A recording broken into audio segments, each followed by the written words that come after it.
Hello everybody. तो कैसे हैं आप लोग? आई होप कि आप लोग बहुत ही अच्छे होंगे। तो आज की इस वीडियो में हम पढ़ने वाले हैं रेशनल नंबर्स क्या होते हैं। तो रेशनल नंबर्स को हम लोग हिंदी में बोलते हैं परिमेय संख्या। परिमेय संख्याएं क्या होती हैं, तो आइए समझते हैं इसको। वे संख्याएं वे संख्याएं इस दुनिया में जो भी संख्याएं हैं, उन संख्याओं में से वे संख्याएं जिन्हें पी अपन क्यू के रूप में, यानी बट्टे के रूप में, पी अपन क्यू के रूप में लिख सकते हैं। और जहां पर यह होना चाहिए कि P और Q क्या होने चाहिए, पूर्णांक। P और Q पूर्णांक संख्याएं हो, ठीक, पूर्णांक संख्याएं हो।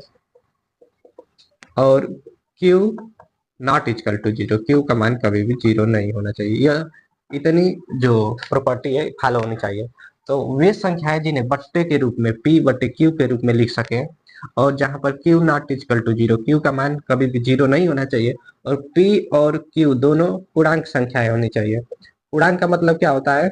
तो पूर्णांक संख्या में आती है 1 2 3 4 5 अनंत तक, और जीरो, -1 -2 -3 अनंत तक। तो यह पूरी संख्याएं पूर्णांक होती है। तो P अपन Q के रूप में जिन संख्याओं को लिख सकते हैं, उदाहरण के लिए जैसे में कोई संख्या है 3, तो 3 को हम लिख सकते हैं 3/1, कोई मान में परिवर्तन नहीं होगा। ठीक, तो यहाँ पर P हो गया, या P और बट्टे में Q, तो P/Q के रूप में लिख दिए इसको। और Q not equal to zero, ठीक, Q not equal to zero होना चाहिए। तो Q तो एक है, हर जो है एक है, तो यह दोनों प्रॉपर्टी फॉलो करता है। P और Q दोनों पूर्णांक में है, तो इसलिए जो संख्या 3 होगी यह रेशनल नंबर हो जाएगी, परिमेय संख्या हो जाएगी।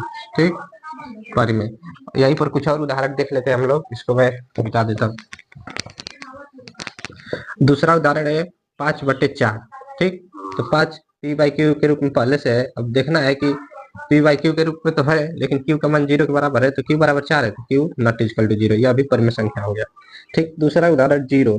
तो जीरो के लिए हम 0/1 लिख सकते हैं।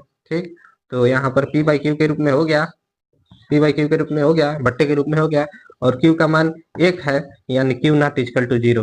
Q not equal to zero, तो इसका मतलब कि जीरो एक परिमेय संख्या है। ठीक, इसके बाद एक भिन्न आ गया 1/0।